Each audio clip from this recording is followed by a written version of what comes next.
Hi, I'm Zibby, and you're tuned in to the Zibby Show. Thank you so much for tuning in this beautiful, lovely Sunday, the 3rd of August, 2014. It's not like I had to, say the date, but I'm not kidding. Sometimes I get so worked up, I actually forget what day it is. So just in case anyone out there is like me, that's a reminder. Thank you for tuning in, and I know I say this all the time about how thrilled and excited I am. But I just can't help it because when I step behind the mic, I just feel like, whoa, there's this energy and this thrill. I don't know, it's a rush. Like Jerry would say, I'm on 10,000. So whenever I step behind the mic and it's time to get on and do my show, I am on 10,000. So thank you so much for giving me that energy. And thank you for inspiring and motivating me to keep up with the Zibby Show. I understand, a lot is going on with the world right now. It's like, what is this? It's crazy. It's a crazy situation everywhere. You've got the BH incident in Nigeria. I really do not like to call the names of those people because I just feel like I'm giving them some sort of recognition. So we've got the issue with BH, we've got the situation at Gaza, and of course, with Ebola sweeping across parts of West Africa, and of course the situation in Ukraine. It seems like the world has finally gone crazy. I don't know what's going on. It reminds me of that Black Eyed Peas song. I can't remember the title, but it goes like, what's wrong with the world, mama? That takes me also to Marvin Gaye singing, what's going on? What's going on? Okay, yeah, I know I'm not supposed to sing. Everyone says do not sing on your show, which I still do sometimes. But, music just captures some of the feelings, that we can't exactly express in regular words. But moving on, we're going to be talking about the situation of Ebola and, Gaza and, of course, the BH incident and a lot more. But before we go to that, today is the 3rd day of August 2014. And I was just going to use the opportunity to remind you about some important things that happened on this day in Nigeria. So basically, on this day, Ngozi Okonjo-Iweala resigned as Nigeria's foreign minister. I don't know what happened. We, like the regular Nigerian citizens, don't really know what's going on with, this power tussles behind the scenes. But President Olusegun Obasanjo took her out as head of Nigeria's economic intelligence team, made her foreign minister, and she resigned from that. And that was back when a lot of us thought, Ngozi Okonjo-Iweala was a woman of dignity.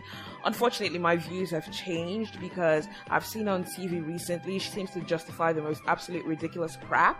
And she just lies shamelessly. So, Ngozi Okonjo-Iweala, I've lost a lot of respect for you. And you're doing us Ngozis not so proud. Yes. And also on this day in 1999, I don't know if you remember, but there was a young man who became the head of the House of Representatives of Nigeria. And after a few days in office, it was discovered he had lied about his age. His name was Alhaji Buhari. So, this is the funny part. So, on this day in history in 1999, he was found guilty of age falsification and forgery, and he was fined 2,000 naira by an Abuja magistrate court. Yeah, 2,000 naira. Alright. Okay, given that, in 1999 things were not so bad, probably the value of 2,000 naira back then was probably maybe like 4,000 naira. So he got 4,000 naira for, lying about basically everything. Good job. Well, when it comes to age, Nigerians, we just have a way, or maybe Africans, I don't think it's just Nigerians, I think Africans generally. A few days, maybe about a little over a week ago, we had the new most beautiful girl in Nigeria. I can't remember her name right now, quite a pretty girl. And a few days later, it surfaced on blogs that she had lied about her age with the evidence confirming it. So apparently in 2014, she was supposed to be 19. And then a picture she took in 2007, which she confirmed on her Instagram was taken in 2007. She looked about 19 in that picture. So I guess she probably found the fountain of youth somewhere. And a few days ago, it was Kanu Wankwo's 38th birthday. And I know what you're thinking, football age. Yeah, Africans are well known for their football age drama. And on Twitter, someone did refer to Kanu Wankwo as Benjamin Button. That's all I'm going to say. Google the movie if you haven't seen it. So regardless of, if he's 38, 45, yeah, or maybe a bit older, a bit younger, we just wish him a happy birthday. So that's all that has been going on this day and, well, a few days before, of course. Okay, so let's move on to these terrorists we have in Nigeria called BH. These some words I really want to use, but unfortunately I cannot use those words on air. We've had a recent spate of female suicide bombers. I don't know if these women have been manipulated, religiously, or they're hypnotized, or they're threatened, about their families and stuff. But there have been 2 female suicide bombers right now that I've read about, and it's really, really shocking. We always tend to think, I'm all for gender equality and stuff. Thank you, KO. I'm all for gender equality, but we, as women, you sort of think women don't do some kind of things. You don't think of a woman being a robber or a bandit or a suicide bomber and stuff like that. But unfortunately, it actually happens. And the sad thing is, innocent people lose their lives all the time. Okay, you know what? I was going to talk about this in depth, but I'm getting a bit emotional. So I'm sorry I cannot talk about that. Let's move on. It's a bit too close to home. Let's talk about the Ebola virus. Okay, so it started about 3 months ago when, I remember I was doing a show on the radio station I worked with, and I did 10 facts about the Ebola virus, and that was about 3 months ago when I did that show. At that time, it was still restricted to areas like Liberia and Sierra Leone. Unfortunately, right now, there's a lot of fear and suspicion. No one really knows what's going on, especially with reports that a Liberian man on his way to the United States stopped over in Lagos, and apparently he was found to have the disease, and unfortunately, he passed on. But there's been Ebola scares everywhere. Right now, everyone is terrified. I don't know, but I believe the government is not doing enough to sort of educate people, because right now everyone's terrified. Okay, my first degree is in microbiology. I'm a microbiologist, yes, so I know a bit more. But despite knowing a bit more, sometimes, the pressures of society and where you are, it just sort of gets to you. It was yesterday when I got back home, I was feeling a bit feverish, and I started thinking, okay, was there anyone I touched? Did I come in contact with anybody fluid? I know it's ridiculous, but with my background knowledge, I shouldn't be. But, I did kick myself a bit and say shop, and I got myself back together. But what about people that don't have this knowledge? That's why, everyone needs to be enlightened about Ebola. Okay, so I've got some very important tips. I'm just going to take it out and tell everyone. So, sometimes it's not just having the illness that kills, it's the fear of it, the stigmatization. I read an article about a man from Guinea who recovered from Ebola, but he was scared of, talking about he was scared about, giving out his identity, because how we Africans are. 4 members of his family had already died from it, and he was scared of stigmatization. He was scared that people would always look at him as someone that had a virus that could kill and probably want to avoid him. It's weird because we think about stigmatization with HIV, but who would have thought it would happen with Ebola? Okay, so there's something now I need to say. Ebola is not exactly something that can be transmitted just by, sharing the same air with someone who might have a reservoir of that virus. No. This takes me to the incident of Nollywood bad boy Jim Ike putting up a picture of himself at a Sierra Leonean airport, running away from the country, saying, "This scares the bejesus into me or out of me." I don't know whichever one it was he said. But that picture was met with a lot of criticism, because I was on the Daily Mail UK site, and man, did they have some bad words for him. And he was wearing, a face mask, which is funny because Ebola is not airborne. But that's the thing. People are ignorant about how it spread, what it is, and so everyone just has these misconceptions. So everyone is basically terrified. I actually saw a picture of some form of hand wash, probably made from my brother's in Aba. This hand wash was titled Ebola Resistant Hand Wash or something. I saw a picture of it online and I couldn't stop laughing because it was just so ridiculous. But anyways, there's just certain things that we need to know. It's not transmitted by air. It's not airborne. Transmission to humans, comes from contact with infected animals or humans. And now when I'm talking about infected humans, I don't mean people that have the virus and are able to walk the streets. I'm talking about people who have shown the symptoms, people who are probably really ill. So the people who are most at risk of getting Ebola are people who are taking care of these sick individuals, like family members, friends, or neighbors, and of course the health workers. So those are the people, the high risk, at contacting Ebola virus. So chances are, I don't think anyone that's that ill is going to be walking on the streets. I guess, you could say, but the Liberian man, was really ill. I doubt he probably showed those symptoms at the time he was making his plans. I'm not too sure though, but it's just that, it's not something that can easily be transmitted from person to person. Of course, the risk of contact with bodily fluids like, sweat and blood and things like that. Thinking about sweat. Okay, I was just reading something the other day, and it said 1 square inch of skin contains 625 skin glands. So when you're in a joint cab, you're touching that person right beside you. Okay, that's just me being silly. But transmission on humans is almost exclusively among family, friends, care workers, and stuff like that. And we can also help to curtail and repel the effects of this disease. When you come back home, you touch people. It doesn't even just need to be people, animals, whatever. Handrails, doorknobs. Always wash your hand. Use really good hand wash. Just use regular soap and warm water. I like hot water. I don't know. Maybe I'm a bit of a germophobic, or it's maybe because I'm a microbiologist and I've seen things that I don't want to see. And so that's part of it as well. And people just walking around are not exactly infectious to other people. So the incidence of people closing borders, canceling flights is a bit of an overkill. Like, I just wish people were more educated, really. So obviously, if someone is throwing up around you, step away. Like, step away fast. Okay, but that's just it. It's basic stuff. Always just wash your hands, keep good hygiene.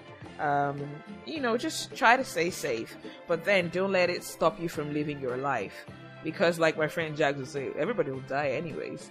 That's what I think, though. So that's it on Ebola.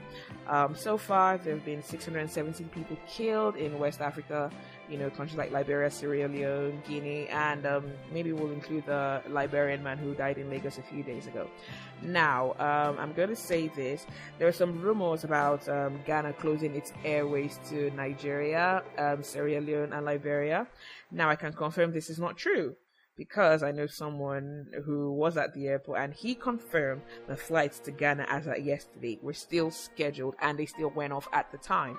So I don't know where that information is coming from, but it's Nigeria, and like, people just take pleasure in bringing up these rumors and scaring people. I don't know why, but just don't be scared. And if you have any need to make your travel plans to a high risk area, just always call in advance. And if it's not absolutely necessary that you do it, then just stay put.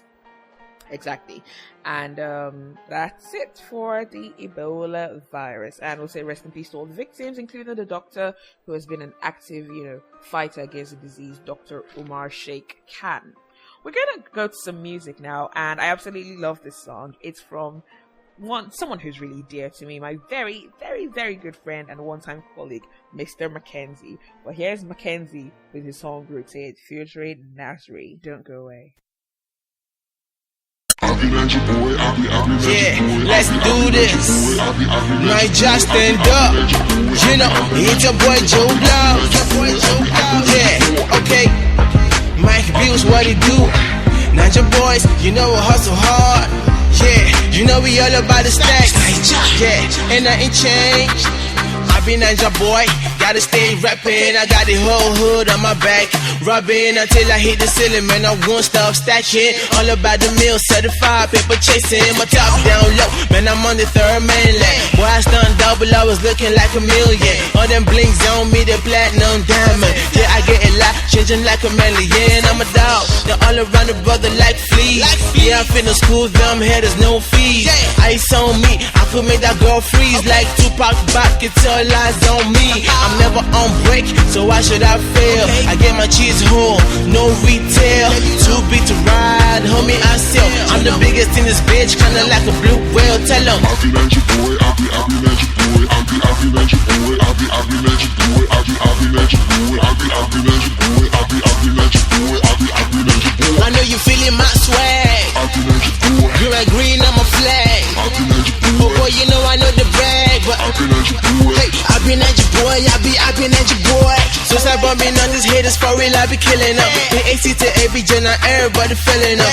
Out there rapping when nobody was knowing them. Now all them shotties in the hood just wanna be with them. Grandpa ain't again, no walking stick. Haters, babies, they got no tick. Running up I hit, life is my six to the brother, slim, but it's dick with thick. Life is a bitch and I'm going with deep shit. Scratching my back and the nails off fixed. I'm on that tongue, cause that my shit, and I walk straight in like I'm the shit. I'm the man now, I'ma be the man tomorrow. Top of the game and I'm standing on my console. I never bow, I stay fly like an arrow. Yeah, I blow them off.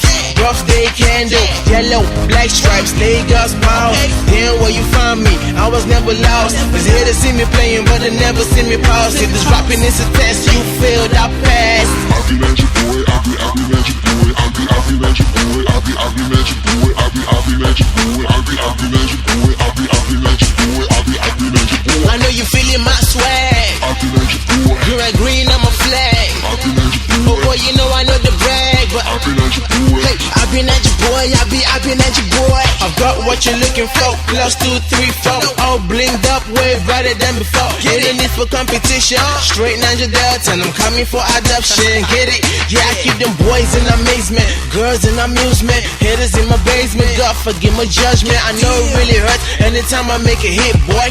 500 grand on my wrist, this ain't a playboy. Still I'm in the mansion, yeah I'm a Martian, coming for invasion, saving reservation. A lot of these haters just wish I quit, but my presence make them all just fade quick. I know they're tripping, I never asking why they're staring. I just keep them staring, I'm like I'm Adam on the steering. Then I make a bell ring, get to past the bell ring. I make a body move like I'm the gear on the breeze king. Okay. I be magic boy, I be magic boy, I be magic boy, I be magic boy. Alright, yeah, well alright, well alright, here we go. I know you feeling my swag, yeah you seeing it. Green and green, I'm a flag, yeah you feeling it. Oh boy, you know I know the brand, I'm seeing it. But I be magic boy, yeah, I be magic boy. Okay, one time man, I wanna see you shuffle. Yeah, okay, he's moving on the beat. Yeah, and it's your boy Joe Blow. Stacks house all day.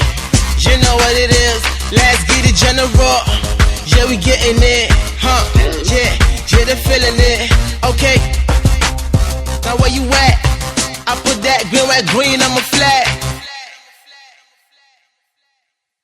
Hi guys, I must apologize for that. I'm sure you figured that was not Mackenzie. This is a song from Joe Blogs. I don't know what's going on, but for some random reason, I cannot play Mackenzie's song. I'll have to sort that out. But you know how these things happen, you know, it's all technology, and you know that's why robots can never be humans, and they're not taking over our world anytime soon. But that was Joe Blogs with the beautiful song Niger Boy. Joe Blogs is Nigerian music royalty, and more on Joe Blogs in a different episode. But of course, I'll still talk to you about Mackenzie's song, because, you know, I sort of had that planned out. And you're welcome back to the Zibby Show. All these artists, I know, you guys need to write a song about me, okay? I keep saying this, I want someone to write a song about me, like, you know, sort of like the girl from Ipanema, or Liberian Girl, or Jesse's Girl, something. Okay, so that was Mackenzie, and you can find him on Twitter at MCKANZI, that is Mackenzie. Alright, so we're going to talk about the situation in Gaza. Wow, that's something that's very emotional for me to talk about, because, you know, it's always a really sad situation where innocent people die for a cause they don't understand. Right now, it's terrible in Gaza. So far, 1,730 Palestinians have been killed, and about 63 Israelis have also been killed, of which 3 are civilians. So it's a really sad situation, and of course I'm 100% pro-Israel. Israel has the right to defend itself against any threats. I mean, I'm sure in Nigeria we all wished we had an Israeli sort of government that could defend us from Boko Haram. Oh, did I just call those brats? Well, yeah. So, you know, we all hope for that, but it's a sad situation because, you know, innocent people are dying. I read tweets from a user called Bilal. His Twitter ID is Bilal MD12.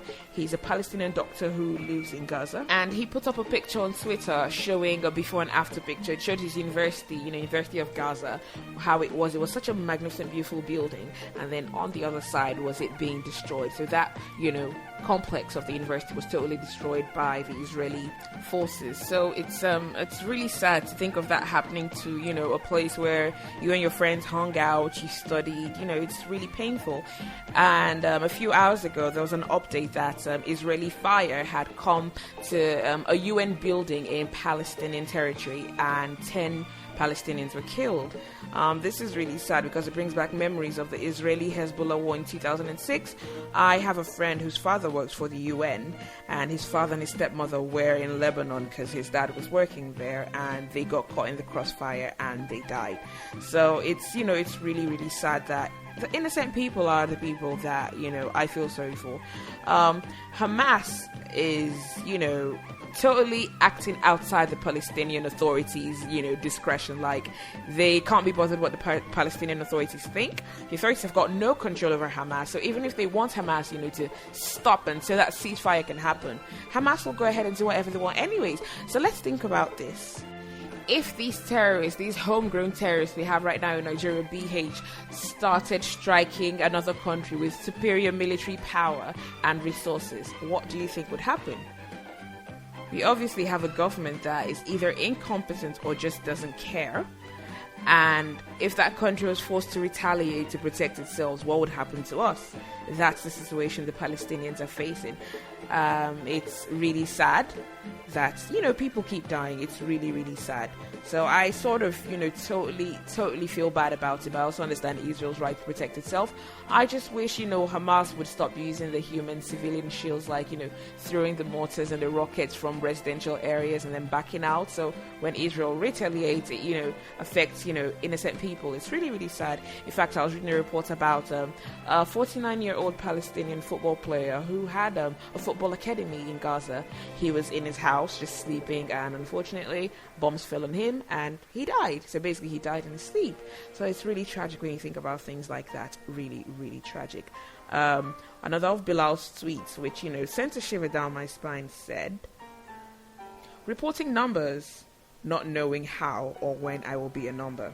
It's talking about, casualties and fatalities. And that's just scary because, no one ever knows. So we can just hope, peaceful dialogue can be used to maintain the peace and everyone can be happy once again.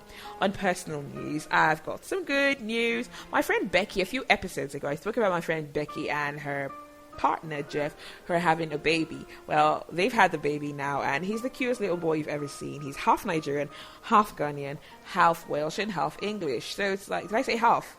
No, quarter Nigerian, quarter Ghanaian, quarter Welsh, and quarter English. So he's a well mixed baby, and congratulations to Becky on her beautiful boy.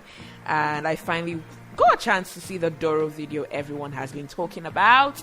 Yes, Doro Bucci. Okay, because there was so much hype about the song, I promised myself I wouldn't listen to it. I was just sick and tired of people saying Doro on Twitter, Facebook, Doro something.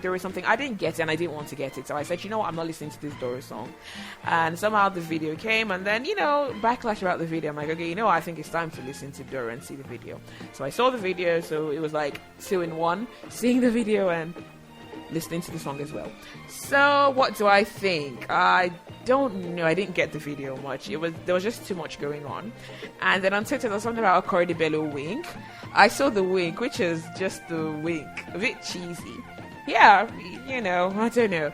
But I think I like Deja, the girl. Yeah, I really like her. And I like her bad English. Her bad English, not like the Nigerian kind of bad English. Like, I think she's partly from some African country, that's Sierra Leone or Liberia, I'm not too sure of which, but I liked her kind of pidgin English. It was different and I liked it.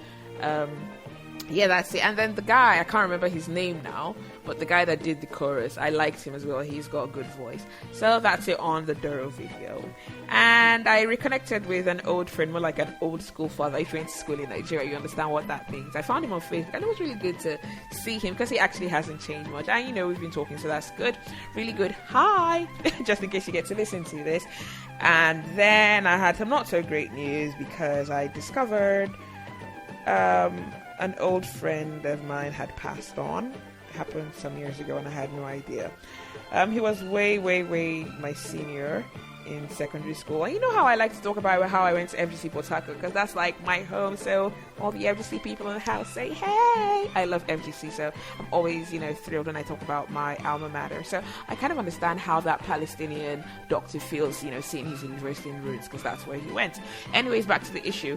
And he was, way ahead of me, and in the same set as my friend /godfather person. And I found out he passed on, and it was really sad because his house was near my grandfather's house. So I went to my grandfather's house quite a lot at the time. So from my grandfather's house, I'd always walk to his house and, go chill with him, and we'll just talk, and it's cool. I'd bug him all the time. So it's just weird, like, we lost touch, but I always knew where to find him because I knew where he lived. I think a few years ago I did say, oh, I was going to go around that area to see if he still lived there. And so it was really shocking when I discovered he had passed on. Really, really shocking. Rest in peace, Sudo. Not great news. But that's, it's part of life. It's just one of those parts of life that we do not really, really like. And of course, birthdays today, 3rd of August. Martha Stewart, who is someone I absolutely admire. Like, she made herself a millionaire. And I'm looking at her. She was a homemaker. She had all those tips for cooking. And I think, I've got that bit of me. So Martha Stewart is an inspiration. And I'm looking up at her. Yeah, I won't go to jail because, I won't do anything illegal. But yeah, that's Martha Stewart.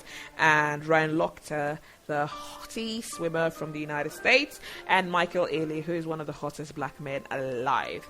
It's their birthdays today, 3rd of August. And just in case you're asking why I haven't got any Nigerians on the birthday list, well, the thing is, we can't be too sure about what age Nigerians are. We spoke about that earlier, didn't we?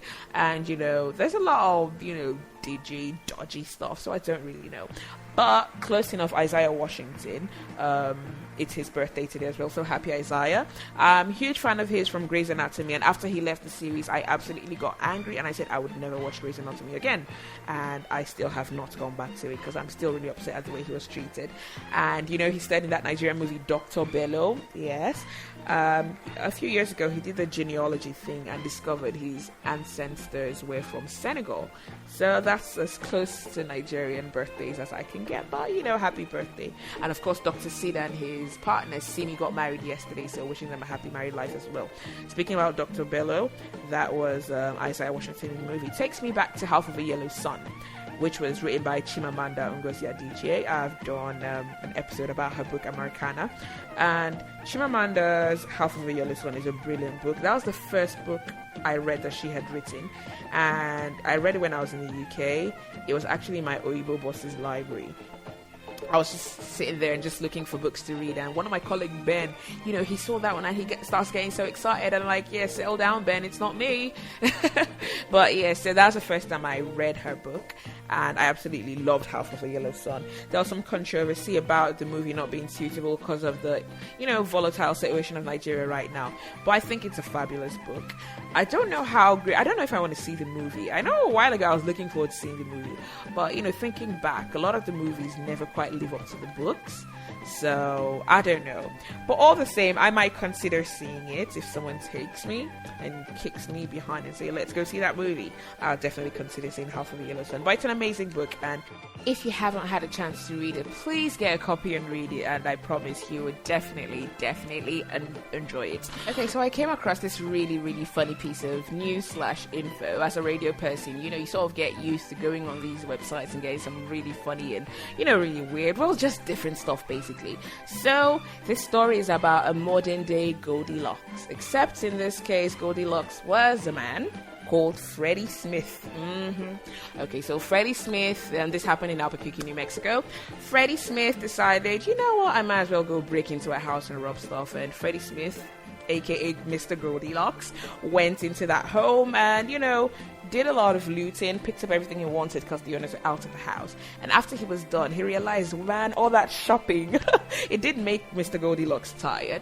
So he reached into the fridge, grabbed a bottle of Sprite, or a can of Sprite, and, he decided, you know what, no one is here. After all the shopping, I might as well take a nap. So Mr. Goldilocks started to go to the master bedroom, take off all his clothes, and got into bed. Now, this is the house he's burgling and, robbing.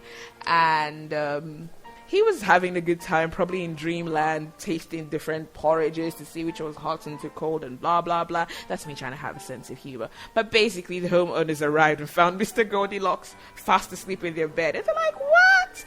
And Mr. Goldilocks was so tired from all that shopping and stealing. He had no idea. They called the police. And it took the police maybe about 10 minutes to get there. Mr. Goldilocks was still fast asleep. And the police angrily yanks the covers off him. And when Mr. Goldilocks realized he had been caught, he claimed, he thought it was his girlfriend's house. And that's why he was there. But unfortunately, the police didn't buy that story. I certainly do not buy that story. And he was arrested and he's being charged with breaking in and entry. Wow. The strange case of Mr. Goldilocks. Anyways, it's the end of today's episode of The Zibby Show. Thank you so much for tuning in. I hope you had a great time. I sure did.